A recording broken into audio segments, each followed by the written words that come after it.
Delighted now to present Ashley Jones. I've known Ashley for quite some time, since she was the head of education at Australian Computer Society. Since then, Ashley has gone through a couple of roles in work integrated learning, and currently she is general manager education for ADMA. Now, Ashley will be talking about competency based learning, the role of credentials. Is that the future? Is that the passport to global success? That's the topic. Ladies and gentlemen, can we give a big round of applause for Ashley?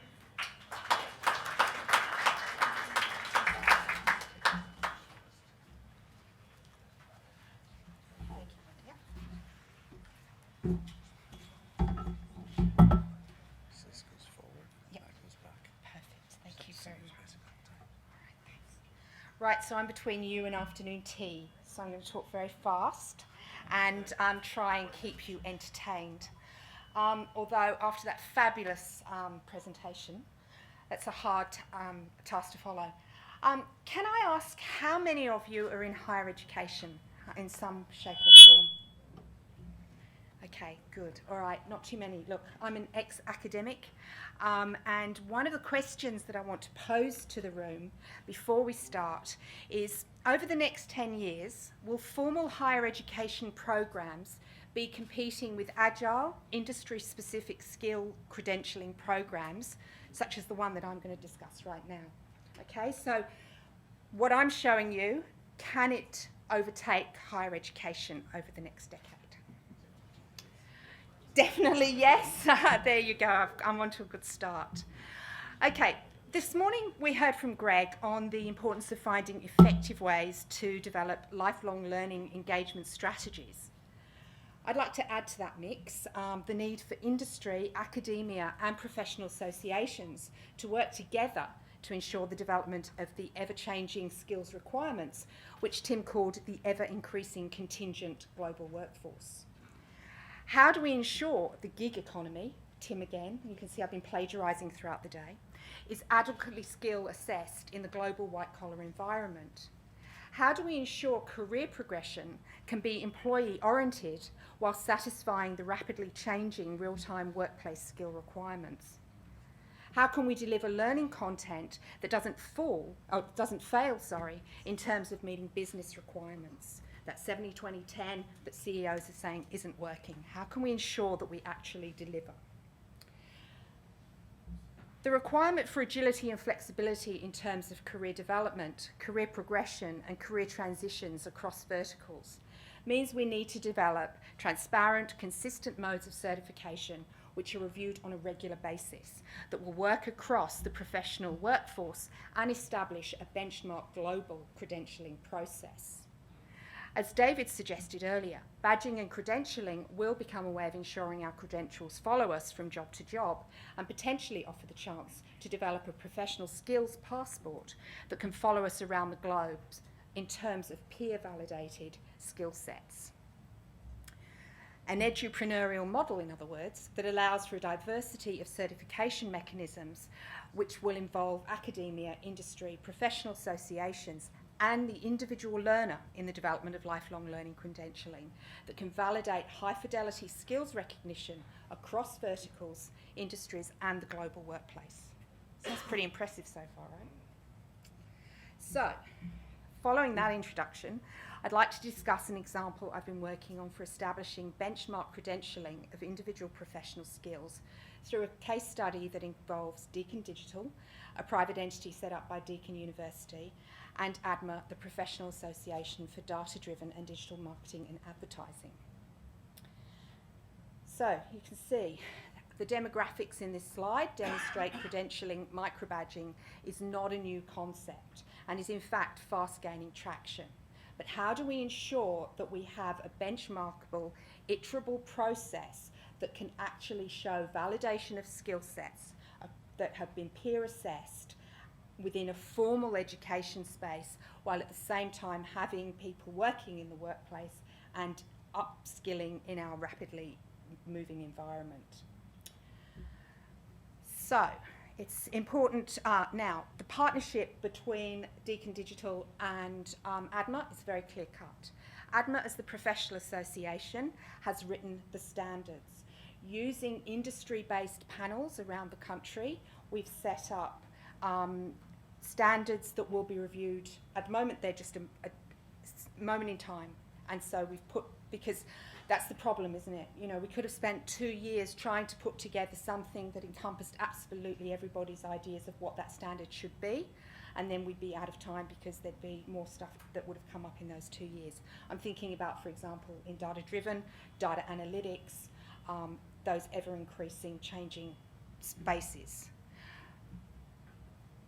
So, ADMA set up the standards, and I'll talk about the process, the rigorous process that did go through.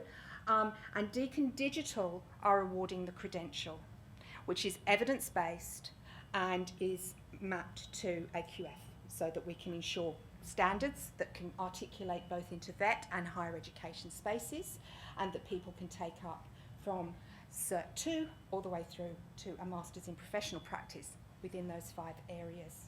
Now, I've got IAPA there because ADMA is actually a professional association that now comprises of 4 separate associations. IAPA is the analytics part of that and looks at data governance, data security and data analytics. ADMA controls or looks after marketing and advertising, and then there's IANIA that also looks at analytics within a marketing space as opposed to the pure data analytics in the IAPA space. So, utilising industry expert panels to hone and refine the 5 professional capability standards that you see there, they were developed from best practice industry frameworks, job descriptions and trending skill sets. So we got, ADMA comprises of 4,000 members, but those 4,000 members are corporate members. So consequently, we had a spectrum from SMEs through to the big 4, telecos, you name it, that amazing data. I've come from ACS, where you have individual membership, and you know, you've got 30,000 members. ADMA has 4,000, but times that infinitely. And the types of organisations that belong to ADMA, from Facebook, Oracle, down to, you know, your SMEs on the corner. It's quite remarkable. So we put panels together around the 5 different standards, and we asked them all to put in the different kind of capabilities frameworks that were being used across industry, and then we looked at a couple of 100 job descriptions around those particular areas across those 5 different levels. Frameworks put together, and then working groups to then refine the language, making sure that the learning outcomes could be mapped to AQF. So they didn't need to worry about that because they were the industry experts, but what we were asking for were evidentiary verbs and adjectives that we could utilise in order to be able to put the evidence together, because that's what Deakin Digital has done. They've put together 18-page evidence assessment guides that show how people can go for credentials in these different spaces, and you can evidence you can evidence all of it. It's RPL, or you can have to do certain assessments along the way, and those evidence guides show what it is that's required along the way. So, as I say, so there's 5 times 5, 25 different levels, and they go from AQF 3 through to AQF 9. And the idea is, the reason this started was that there was going to be a Masters in Professional Practice to look at those that are in industry that have changed careers several times over, so that their particular masters or undergrads or whatever are not in the actual area that they're working. And so the whole idea was to make it evidentiary based so that they could then build up to a Masters of Professional Practice. The other idea with the AQF is that all of those educational institutions out there can then have their candidates at their various different levels of education assessed against the framework and get an ADMA Deakin Digital credential.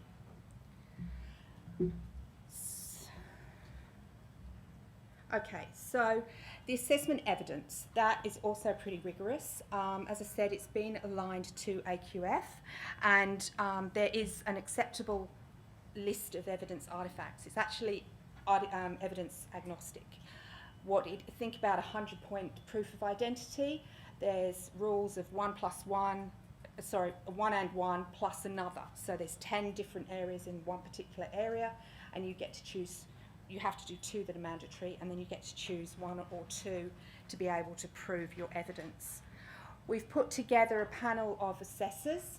They have been assessed at the advanced level, at that AQF 9, and they do the first remit, looking at whether or not that evidence is up to standard and whether or not they would sign it off.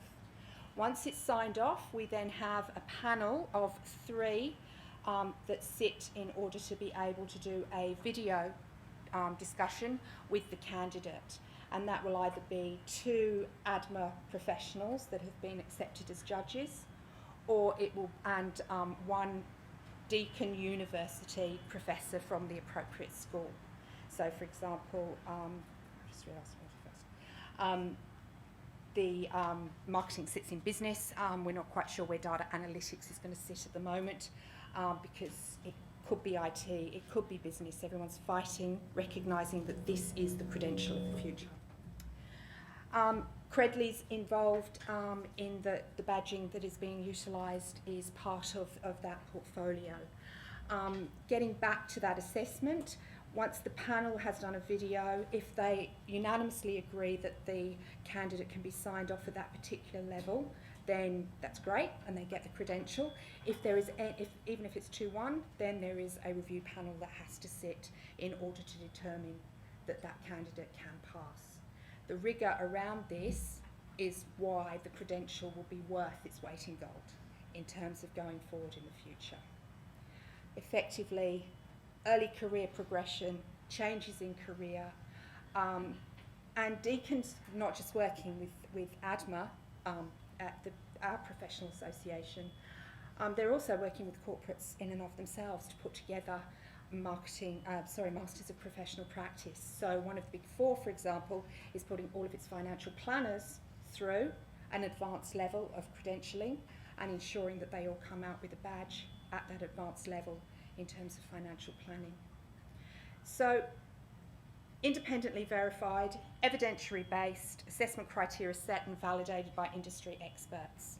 Mapped to AQF to ensure that there is academic rigour, mapped to ensure that those learning outcomes are both repeatable, iterable, and can articulate into any of your qualifications at any time. It's also formal recognition of employee skills, knowledge and capabilities learned at work, in life and online, because as I said, it's agnostic as to the way in which you can prove capability. It's just that you prove it in a way. So, does this type of learning model offer the opportunity for professionals to develop a global passport built on peer assessment with proven repeatable skill sets? Well, because of the Credly badging, we can use it in our LinkedIn profiles. Employment talent management systems can utilise it. E-portfolios, social networks, online communities and websites. This is something that, as long as we can get it taken up outside of Australia, is actually a potential for people to be able to demonstrate their skill sets. And also, it's going to be able to show migration pathways as well across careers. This is where I am at a certain level. I now want to move into this area. What are the kinds of evidence that I need to have in order to be able to transfer?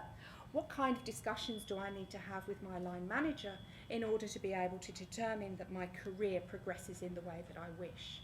It actually makes individuals responsible for their own careers.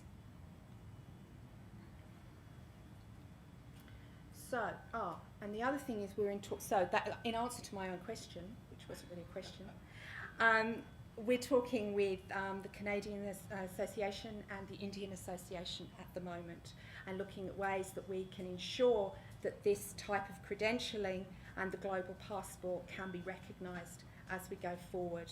It also helps that the CEO of ADMA is the CEO of the global Data and Marketing Association, and so it's been brought up at the next board meeting in London next year in terms of how we can ensure that this passport goes across the globe. So what else? Because one of the things that we're going to be looking at is ways in which there's already IQ education with ADMA. I've now mapped all of their courses to AQF and to the framework, and also to ensure that the assessments are rigorous enough to go through Deakin, which of course there's that Chinese wall to ensure that integrity. Identified the gaps and really wanting to talk to partners about developing rich media going forward in order to be able to fill those gaps in our particular portfolio. Also, we are setting up a skills assessment tool, which we're going to be using within corporates. Already we have 10 different corporates involved who are interested in getting all of their staff accredited against this framework. There's a skills assessment tool that's coming that will be able to, both for individuals, determine where they are in terms of capability, and also for corporates to be able to determine where their business unit sits, where the gaps are, and then effective learning and development within that space to be able to recognise that, okay, my marketing data-driven people need more analytics, so therefore I need to spend a good spend on a course in order to be able to fill that gap. So the provision of pertinent educational offerings to enable career development to all marketing and advertising professionals. Really exciting. We actually launch on the 10th of August, so this is just a teaser as to what is coming in this space. And already we have ambassadors. We've heard the word ambassadors a couple of times during the course of today. We have Telstra, Commonwealth, Optus, and a couple of and Kaplan who are interested in, they're ambassadors for this program, so they'll be on stage next week to launch this. So, returning to my question, is this the way of the future?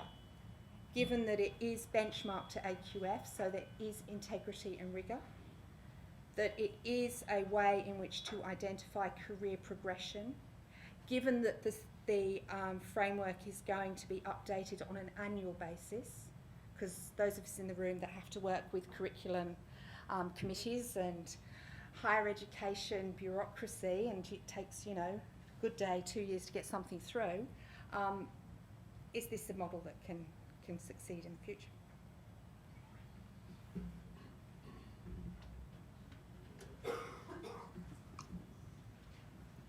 Maybe. In fact, you stole my thunder, because I was going to ask you that is this a trend or is this an outlier? I think that personally, I'm going to answer my own question. You know, I think that this is the way of the future. Having been in academia, having worked in the corporate space, there is a real hunger for professional associations to ensure that the way forward is something that is rigorous but agile, and something that an individual can have ownership of and actually progress. I mean, you can have credentials across 15 different things. And, you know, with the skills framework for the information age, the IT capabilities framework as well that the ACS has been working with, you could actually start to build portfolios of individual experience that shows that project management, that shows that agility, that shows data analytics, that when we think about those contingent workforce that Tim was talking about, this is the way that we can endorse those that are actually operating in that space. But you see, the power of the universities of higher education is because of they control the qualifications. But you see, with the AQF underlying it, everyone that does this can articulate into a university degree or articulate out of a university degree into this. You can actually have your glass half empty and half full at the same time. It's just fabulous. Yes. David Gilchrist from TAFE New South Wales. I'm over here. Oh, yes. Hi. I think yes, it's a great solution. The AQF is really sensible. So coming from the vet sector, so my question is, has some sort of a mapping to the training packages or skill sets been considered? Because that would be then ideal for my realm of the world. Absolutely. And look, to be perfectly honest, because it came out of that Deakin space initially, it was all about the Masters of Professional Practice. Now the corps are showing that, you know, particularly in that data-driven, data analytics space, a lot of the workforce is behind the eight ball, and so packages are going. I'm already talking to a couple of RTOs and mapping their programs to the framework so that we can start to engage that end as well. That sounds great. I'd like to talk to you too then. Perfect. Thank you. I'd love to talk to you. You know, when you try to contact Ashley and you don't get a response back, then you can be sure that she's mapping qualifications. You know, packages. Oh, I just what he was going to say there. Yeah. And I'm sure we could do some consulting through you in order to get Ashley as well. Yeah. Excellent. Look, I totally agree with you on this. I'm sort of passionate around this. I spent 13 years at a university in higher education. I've spent 6 years on the dark side in solutions integration and products now. But I think micro accreditation is absolutely the way of the future. You know, this is the whole Kodak moment, I believe. And from an employment point of view, I think degrees are losing their meaning. Everyone now needs an MBA to be able to do pretty much any role, because everyone's getting them. And then you still hear from employers that they need to do at least 1 to 2 years worth of retraining in order for people to become useful. I would much prefer to be able to put into a system somewhere, I need these skills with these particular subjects. Let me know as soon as a student actually completes that subset from any institution. Don't really care, because then they're useful to me. So I think this is fantastic. My question is with Deakin or the model in general. I assume, but my question is that the accreditation that they're providing for you would also provide advanced standing should people want to take it into a formal degree down the track. Absolutely, that's exactly why it's modelled. And the other beauty of this that I forgot to mention is that what's the normal master's cost? 40,000, 60,000 upwards. Okay, this costs 15,000. Because each of those levels, the 16 units, Deakin provides 12 of those, and they're mapped to the Deakin graduate attributes. But you can again just show that standing against those. They're $495 per pop. It revolutionises what. Yeah, I know. You're right. University's going to hate this. I didn't introduce myself. I'm from Cognizant Education Solutions. If anyone wants to talk to me later.